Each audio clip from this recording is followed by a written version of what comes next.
বাংলাদেশের রাজনীতিতে এক ধরনের নতুন রসায়ন তৈরি হচ্ছে। এটি খুব পরিকল্পনা করে করা হচ্ছে।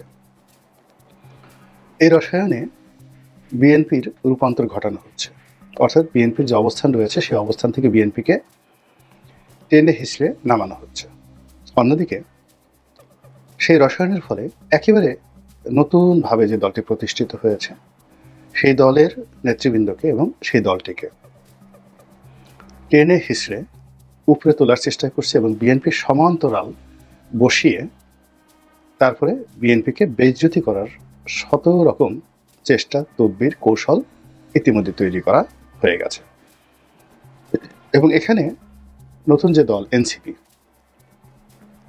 নামটা এমনভাবে রাখা হয়েছে এনসিপি, আর অন্যদিকে হলো বিএনপি। এন এবং পি এই দুটোর সঙ্গে সামঞ্জস্য রেখে নামটা রাখা হয়েছে মূলত বিএনপিকে হিট অ্যান্ড হার্ট করার জন্য। আবার অন্যদিকে বিএনপির যিনি নেতা জনাব তারেক রহমান, এখন তার যে বর্ণাঢ্য রাজনৈতিক ক্যারিয়ার, তিনি শহীদ প্রেসিডেন্ট জিয়াউর রহমান সাহেবের সন্তান, তারপর বেগম খালেদা জিয়ার সন্তান, তার বাবা সেনাপ্রধান, রাষ্ট্রপতি, মুক্তিযুদ্ধের সেক্টর কমান্ডার এবং সফল রাষ্ট্রনায়কের পাশাপাশি বাংলাদেশের যে ডানপন্থী রাজনীতি, সেই রাজনীতির জনক। বঙ্গবন্ধুকে যদি আপনি রাজনীতির এবং দেশমাতৃকার জনক বলেন, যে ঠিক আছে, বঙ্গবন্ধু জাতির পিতা, বাঙালি জাতির পিতা, তো সে থেকে কন্টেম্পোরারি জিয়াউর রহমানকে দুটো স্থান দিতে হবে। একটা হলো যে বাংলাদেশ নামক যে রাষ্ট্র, সেই রাষ্ট্রটির যদি পিতা ধরেন, সেই রাষ্ট্রটির পিতা বিএনপি ক্লেম করতে পারে জিয়াউর রহমানকে। এর কারণ হলো বঙ্গবন্ধু যে জাতীয় সত্তা তৈরি করেছিলেন, বাঙালি জাতীয় সত্তা, এবং সেই জাতিসত্তার সঙ্গে যে রাষ্ট্রটি তৈরি করেছিলেন সেখানে কনফ্লিক্ট অফ ইন্টারেস্ট ছিল। অর্থাৎ বাঙালি, পশ্চিমবঙ্গের বাঙালি আছে, আসামের বাঙালি আছে,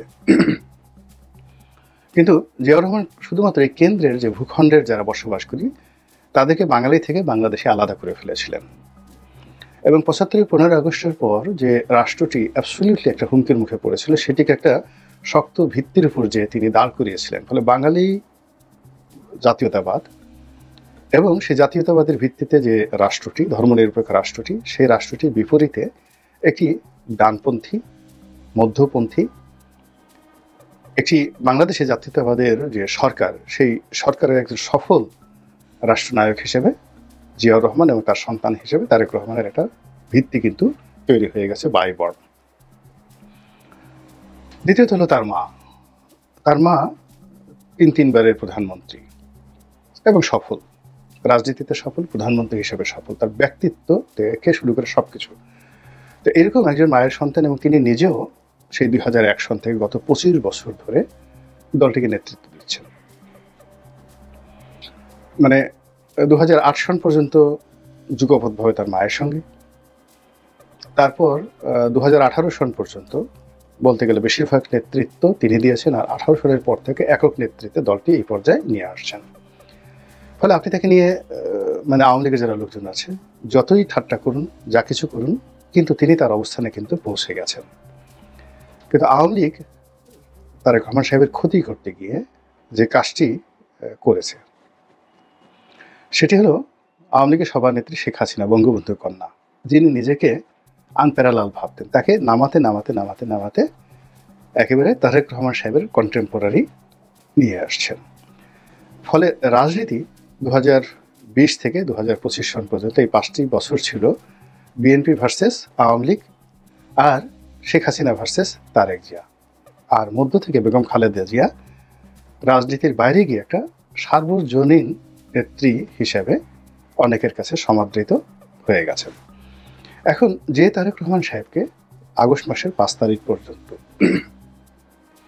অবিসংবাদিত নেতা, একেবারে ভবিষ্যৎ প্রধানমন্ত্রী, এটি নিয়ে কোনো রকম 1% সম্ভাবনা নেই, এবং তার কর্মকাণ্ড, তার কথাবার্তা, তার সিদ্ধান্ত, সব কিছু নিয়ে যেখানে এক ধরনের হেজিমনি তৈরি হয়ে গেছিল, ঠিক সেই জায়গাটি এই সময়টিতে এসে গত 9 মাসে বর্তমান ডক্টর মোহাম্মদ ইউনূস সরকার এবং তার সঙ্গে যারা আছেন তাদের যে রণকৌশল, তাদের যে রাজনৈতিক কৌশল, সেই কৌশলে বিএনপির যে সর্বনাশ হয়েছে সেটা তো বিএনপির সব লোক বুঝতে পারছে সারা বাংলাদেশে।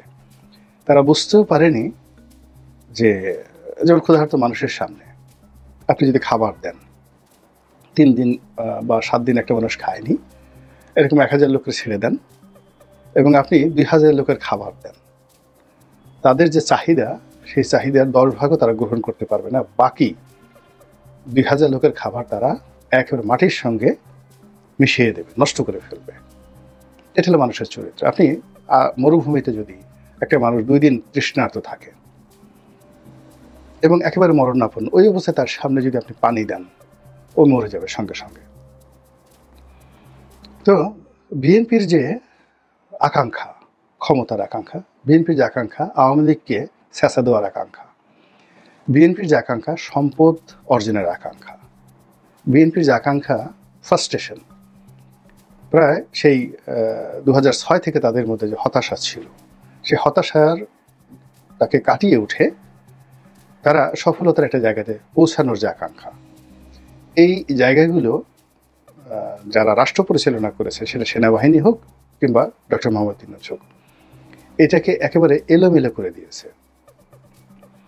তারা আওয়ামী লীগকে মানে খাদ্য হিসেবে, আওয়ামী লীগের সহায় সম্পত্তিকে খাদ্য হিসেবে ক্ষুধার্ত বিএনপি নেতাকর্মীর সামনে ফেলে দিয়েছে, পুরো সমাজকে তাদের কাছে দিয়ে দিয়েছে। ফলে দেখেন টেকনাফ থেকে তেঁতুলিয়া পর্যন্ত প্রত্যন্ত অঞ্চলে যে মবগুলো হয়েছে, আমরা কিছু মব দেখেছি যেটা এনসিপি করেছে দৃশ্যমান ঢাকাতে, জেলা শহরগুলোতে, কিন্তু প্রত্যন্ত অঞ্চলে যে মবগুলো হয়েছে বা এখনো হচ্ছে, যে মামলা মোকদ্দমা, সামাজিক বিশৃঙ্খলা, যে চাঁদাবাজি, যা কিছু হচ্ছে, এই পুরো জিনিসটিকে বিএনপির কাঁধে চাপিয়ে দেওয়ার জন্য যে ম্যাটিকুলাস প্ল্যান করা হয়েছিল, সেই প্ল্যানটা সফল হয়েছে। ফলে আপনি ঢাকাতে বসে যত কথাই বলেন না কেন, গ্রামগঞ্জে গিয়ে ভোট চাইতে যাবেন এখন বিএনপির পক্ষে, ধানের শীষের পক্ষে, আপনি সেখানে বিএনপির জাতীয়তাবাদ নিয়ে, শহীদ রাষ্ট্রপতির সততা নিয়ে, তারেক রহমান সাহেবের প্রধানমন্ত্রিত্ব নিয়ে, তার নেতৃত্ব নিয়ে কথা বলবেন, এটা যারা তৃণমূলের রাজনীতি করেন তারা খুব হাড়ে হাড়ে এটা বুঝতে পারছেন। এবং এই কাজগুলো ঘটানো হয়েছে মূলত বিএনপিকে মানে যাকে বলা হয় শিকলবন্দি করার জন্য। এটা সফল। এখন সেনাবাহিনী অ্যাকশনে যাবে, পুলিশ অ্যাকশনে যাবে, তারপর ডক্টর মোহাম্মদ ইউনূস অ্যাকশনে যাবে, যে যাবে। এখানে তো এখন ত্রিমুখী একটা ধারা চলছে। বিএনপির যে অ্যাগেনস্টে যে পক্ষগুলো আছে, সেখানে জামাত আছে, সেখানে জামাত, এনসিপি, ইউনূস, এটির একটি সংগঠন, তারপরে আওয়ামী লীগ এবং তাদের যারা দস্যু রয়েছেন তারা, অথবা ধরেন সামরিক শাসন যদি আসে তাহলে মিলিটারি, মানে 3টি পক্ষ যারাই উইন করবে, এই 3টি পক্ষের 1 নম্বর টার্গেট হলো বিএনপি। এরপর অন্যান্য বিষয়গুলো আসবে এবং সেই টার্গেট ফুলফিল করার জন্য বাড়ি কোথায়, মোবাইল নম্বর কত টাকা কোথায় রাখছে, কি আছে, মানে এত চমৎকার করে ডকুমেন্টারি তৈরি করা হয়েছে যে এখান থেকে যদি বিএনপির প্রতিপক্ষ আক্রমণ শুরু করে, যেভাবে সুব্রত বাইনকে ধরল সেনাবাহিনী, সুব্রত বাইন বাংলাদেশে ধরেন সে 80-র দশক থেকে সে সব কিছু তছনছ করছে, কেউ তাকে রাখতে পারেনি, নেপাল রাখতে পারেনি, ভারত রাখতে পারেনি, বাংলাদেশ রাখতে পারেনি, কিন্তু তাকে কিন্তু ধরে ফেলা হয়েছে। তো একইভাবে বিএনপিকে ধরার জন্য যত রকম প্রস্তুতি সেটি কিন্তু করা হয়ে গেছে। এখন বিএনপিকে ছোট করতে হবে। তো ছোট করার জন্য বিএনপির যারা শীর্ষ নেতৃত্ব রয়েছে, সবার আগে সালাউদ্দিন সাহেবের ভার্সেস বিএনপির মির্জা ফখরুল সাহেব, এদের মধ্যে একটা অন্তর্দ্বন্দ্ব মানে শুরু করে দেওয়া হয়েছে।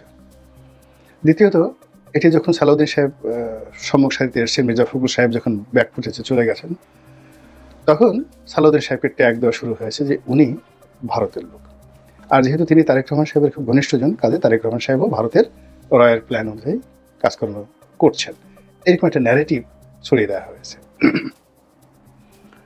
এরপর যেটি করা হয়েছে সেটি হলো আমির খসরু মাহমুদ চৌধুরী, ইকবাল মাহমুদ টুকু, মির্জা আব্বাস, তাদের সবাইকে ট্যাগ দেওয়া হয়েছে কাউকে দুর্নীতিবাজ, কাউকে চাঁদাবাজ, কাউকে ভারতের দালাল, গেল এই গ্রুপ।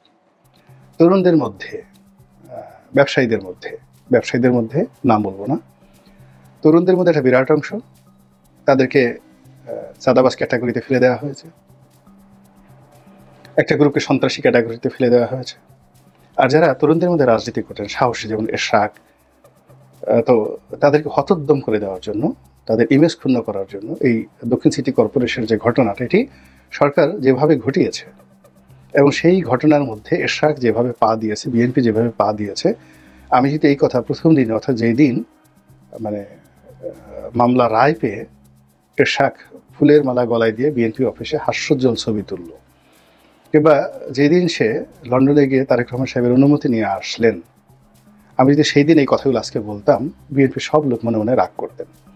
কিন্তু আজকে একেবারে স্পষ্ট যে এখনো পর্যন্ত যে সিটি কর্পোরেশন অচল করে দেওয়া হয়েছে এবং সিটি কর্পোরেশনে বিএনপির এবং এরশাদের যারা সমর্থক তারা যে কর্মকাণ্ড করছেন, এই পুরো কর্মকাণ্ড পুরনো ঢাকা এবং দক্ষিণ সিটি কর্পোরেশনের যারা ভোটার সুবিধাভোগী তাদের মধ্যে কি নেতিবাচক প্রতিক্রিয়া তৈরি করেছে, এটি বিএনপি আন্দাজ করতে পারছে কিনা আমি বলতে পারবো না। তবে যারা এই পরিকল্পনা করেছেন সরকারের, তারা খুশিতে কিন্তু বগল বাজাচ্ছে।